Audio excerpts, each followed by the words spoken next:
KPK کا رخ کرتے ہیں، وہاں بھی کچھ سیاست میں ایک پیش رفت ہوئی ہے اور پرانی رفاقتیں 40 سال سے زائد عرصہ رہیں، وہ نظریات جن پر خاص طور پر عمل کیا جا رہا تھا ایک شخصیت کی طرف سے، بڑے سینئر رہنما، انہوں نے اپنی راہیں جدا کی ANP سے، اور جناب انہوں نے امیر مقام جو کہ مسلم لیگ کے رہنما ہیں ان کے ساتھ مطلب پریس کانفرنس بھی کی۔ زاہد خان صاحب کی ہم بات کر رہے ہیں جو کہ ANP کے سینئر رہنما تھے، اب مسلم لیگ نون میں شمولیت انہوں نے اختیار کر لیا۔ زاہد خان صاحب اس وقت ہمارے ساتھ موجود ہیں، بہت شکریہ زاہد صاحب نے وقت دیا۔ السلام علیکم زاہد صاحب، تھینک یو سو مچ، آپ نے ہمیں وقت دیا، ویلکم ٹو دی شو۔ سر پہلے یہ بتائیں کہ کیا پاکستان میں نظریاتی سیاست ختم ہو گئی ہے؟ بالکل، ہم نے ایسی بات کی کہ اس میں 100% ہے کہ اس وقت جو نظریاتی سیاست تھی اس ملک کے اندر جو پرانی سے آج رہی تقریباً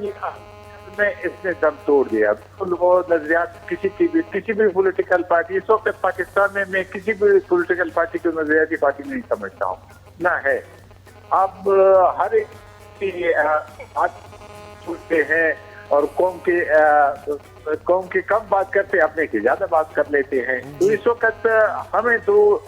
پھر ہم جیسے جو سیاسی کارکن جس نے ساری زندگی اسی میں گزاری کہ ایک سوچ اور فکر کی، پھر ان کے لیے مشکلات ہوتی ہے۔ اس میں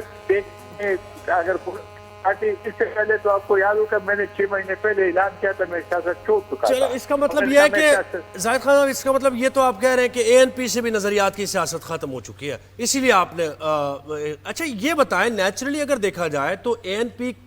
کا یعنی اگر کسی سے الائنس کی بات کرتے ہیں تو پیپلز پارٹی تھوڑی کلوز ہے نظریات کے اعتبار سے، حالانکہ مختلف بھی ہیں، لیکن آپ نے نون لیگ کو کیوں چنا شامل ہونے کے لیے؟ آپ تو بہت تنقید کرتے ہیں اس کیپٹلزم پر اور جس طریقے سے گورننس کا طریقہ کار ہے، اس کی وجہ بتائیں۔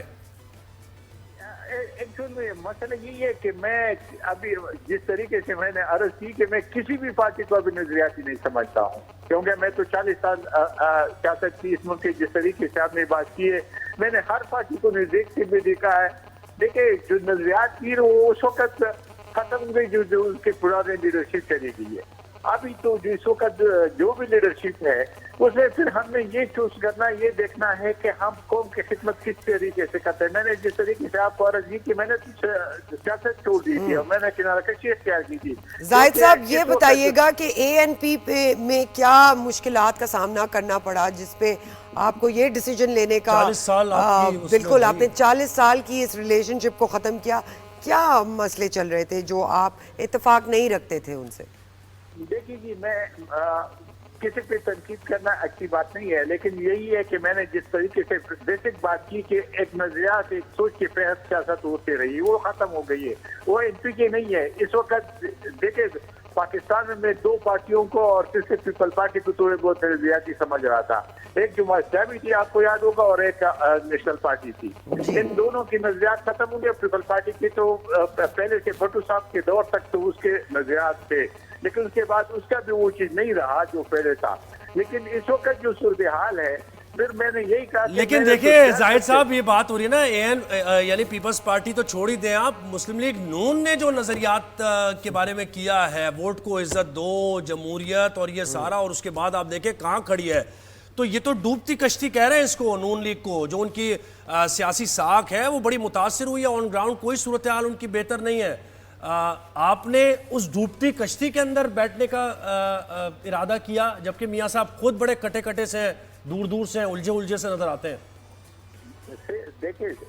اس وقت جو میرے لیے آپشن تو یہی تھا، میں نے یہی عرض کی تھی کہ میں اپنے حلقے کے لوگوں سے پوچھوں گا، عوام سے پوچھوں گا، اپنے خاندان سے پوچھوں گا، تو انہوں نے کہا کہ بہتر ہے، کیونکہ اس وقت دیکھیں مسلم لیگ لوگ آپ ٹھیک کہہ رہے ہو کہ وہ نظریات یا وہ فکر نہیں ہے یا وہ جس مشکلات میں ہے وہ بھی ہم سب دیکھ رہے ہیں، لیکن اگر آپ مشکلات میں اس کے ساتھ اگر دیکھ رہے ہیں اور یہ ہمیں ویسے یہ سمجھ نہیں آ رہا کہ آپ کنونس بالکل بھی نہیں لگ رہے ہیں، تو آپ کیسے ڈیفینڈ کریں گے اگر نون لیگ کے رہنما کے طور پر آپ کو لیا جائے گا اور 26ویں آئینی ترمیم پہ بات ہوگی، رول آف لا پر بات ہوگی، الیکشن ڈیلے کرنے پر بات ہوگی، نتائج فارم 45 47 پہ بات ہوگی، کیسے ڈیفینڈ کریں گے آپ؟ میں عرض کر رہا ہوں، مجھے تو آپ 47 اور 45 کی بات سے چھوڑ دو، کیا الیکشن اس ملک میں کب صحیح ہوا ہے؟